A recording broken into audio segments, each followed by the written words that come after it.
Hello mga kalingap, support po, Richel TV. Ayan, thank you po mga kalingap. Thank you po.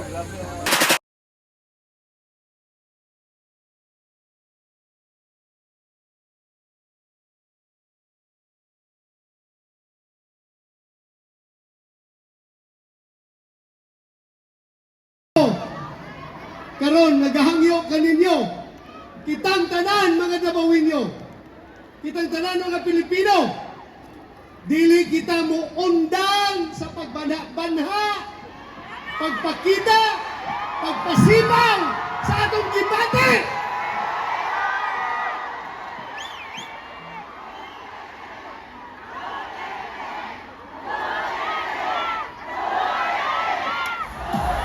Dili ta mo undang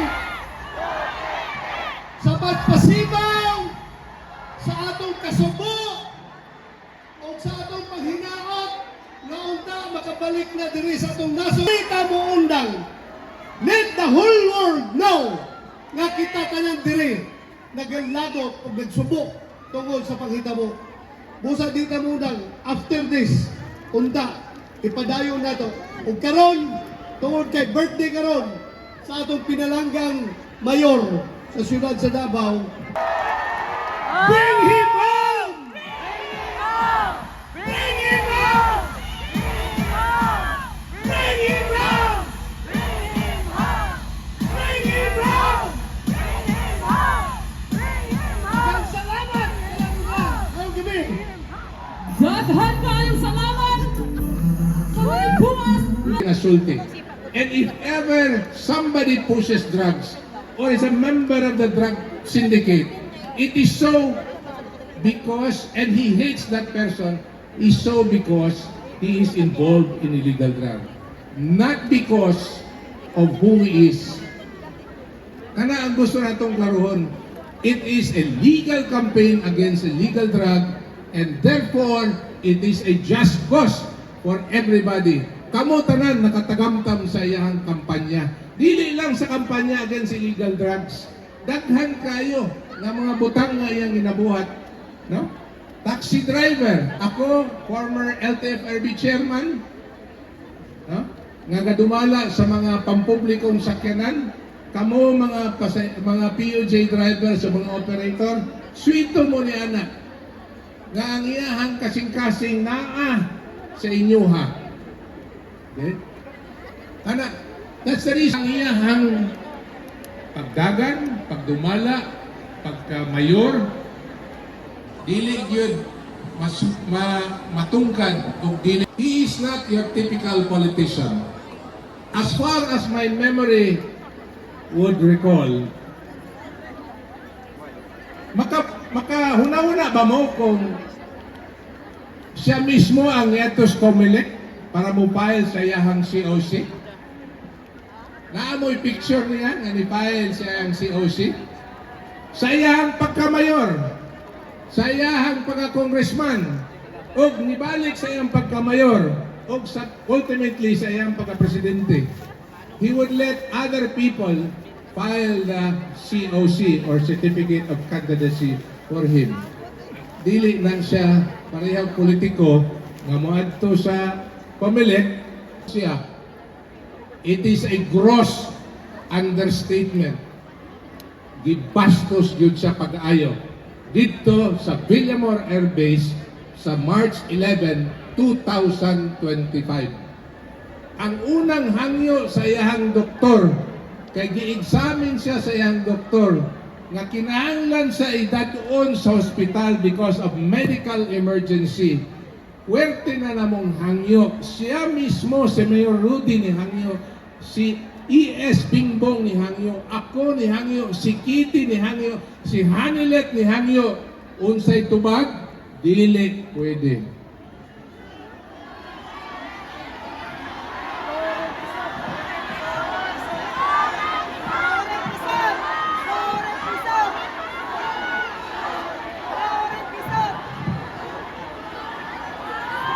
Ang iyang hangyo, mutuman ko sa balaod sa Pilipinas. Kasurrender na siya. Unsa ang tubag? Dili pwede. Sorry, yawa. O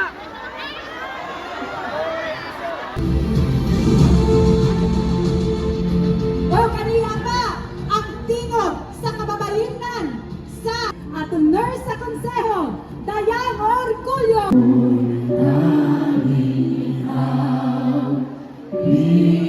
Pilipinas kong mahal, ang puso ko at buhay man sa iyo'y ibibigay.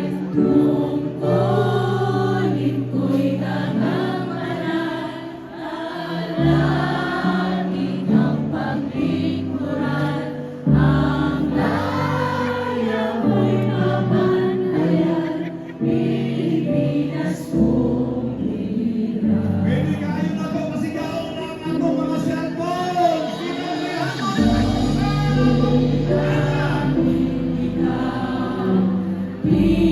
Pilipinas kong mahal, ang puso ko at buhay man sa iyo'y ibibigay.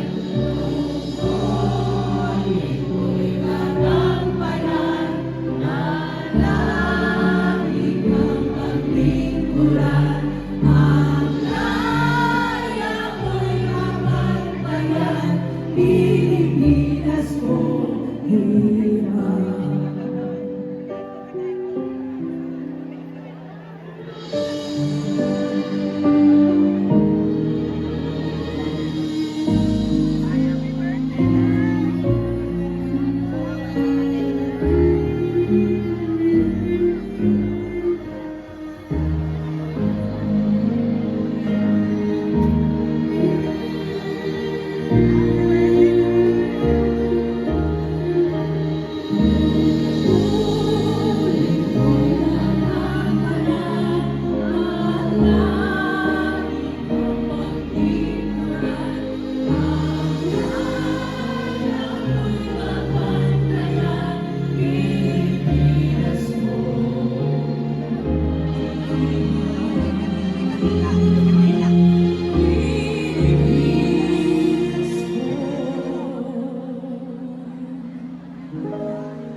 Mabuhay ang Pilipinas!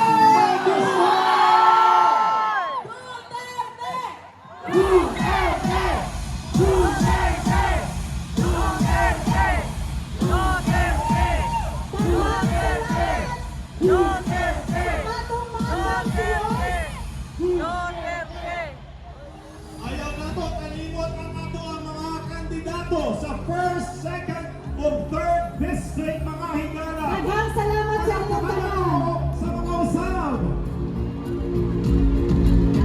Sa atong mga councilors and congressmen, daghang Duterte! Duterte! Duterte! Duterte! Duterte! Ato pong tawagon, walain kaila kay mo ani ba? Philip Salvador!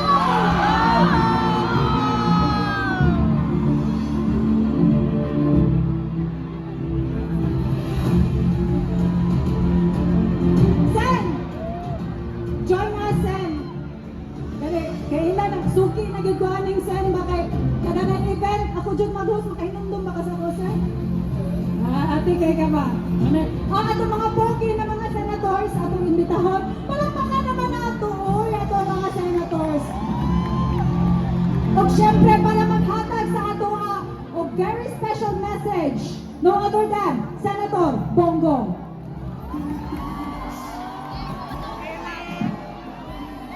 Ngayong gabi sa inyong tanan. Mga Bisaya, Assalamualaikum sa ako mga kaigsoonang Muslim.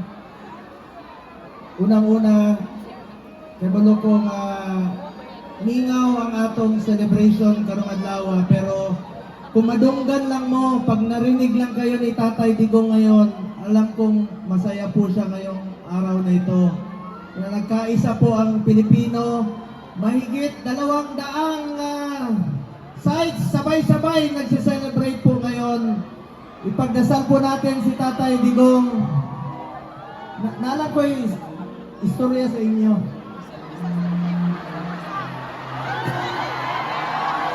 Selfie na rin. Kadit lang ha, kadit lang. Ayan lang. Naalam ko i-share, 5 minutes lang. Kaya balo mo, Tagalogin ko na lang, Tagalogin ko. Kasi yung iba rito, mga hindi po marunong magbisaya, yung iba mga Ilonggo. Alam niyo, 26 years ago,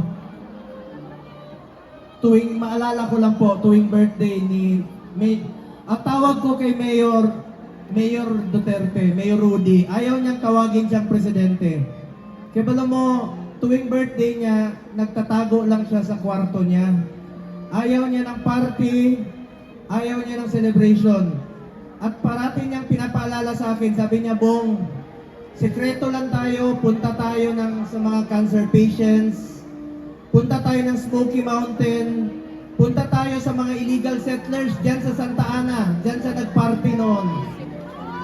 Napakasimpleng tao lamang po ni Tatay Digong. Wala'y kaarte-arte sa lawas. Pero ang sakit lang po para sa akin, para po ako nawala ng tatay. Ang masakit sa akin, ngayong birthday niya, mag-isa lang siya. Wala siyang kasama, wala siyang makausap sa kaarawan niya. Tingnan niyo po, napakasimpleng tao lamang po ni Tatay Digong. Kaya nakikiusap po ako sa inyo, ipagdasal po natin si Tatay Digong. Ipagdasal natin ang kanyang kalusugan. 80 years old na po siya ngayong araw na ito. Ipagdasal po natin ang kanyang kaligtasan. Ipagdasal po natin ang kanyang kalayaan. Alam niyo, kung kaya nilang ipadala si Tatay Digong sa loob ng isang araw, wala pang isang araw, sa 14 hours, huwag tayong tumigil na manawagan po na dapat ibalik siya rito sa lalong madaling panahon po.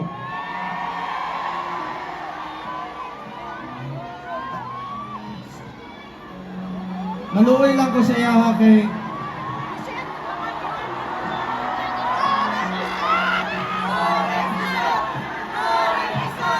naparating sa amin, sabi niya, mamaya na kayo bumisita sa akin, dapat manalo muna kayo paging senador.